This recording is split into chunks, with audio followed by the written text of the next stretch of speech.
Welcome to the Genius Factory. Enjoy the video. You start by powering down the controller and removing batteries. This prevents shorts and lost parts. Once done, gather a small Phillips or Torx T8, a plastic spudger, 90% plus isopropyl, cotton swabs, and a clean tray. You will now remove the back screws carefully. Keep screws separated by location. As you open the shell, note spring and pad orientation. This matters for reassembly. Make sure to photograph each step with your phone so you can reverse it precisely later. Once the shell is open, remove rubber button pads and use a 90% plus isopropyl swab to clean sticky residue. This dissolves oils quickly. You should also clean plastic housings and metal contacts with light pressure. Avoid flooding the board with liquid. If conductive paint on membrane pads is cracked or flaking, replace them. Worn pads cause intermittent input.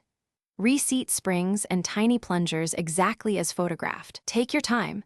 Cleaning thoroughly now prevents the same sticky feel from returning in a week.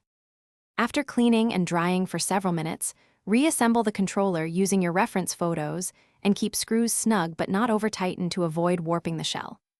Once partially closed, reconnect the battery and test every button, D-pad, sticks, and triggers to confirm tactile feel and electrical response. This catches issues before final closure. If a button still sticks or registers poorly, consider replacing the rubber membrane or the PCB contact. Recalibrate in console settings after full reassembly to ensure accurate inputs. Thanks for watching. If you found this helpful, don't forget to like and subscribe.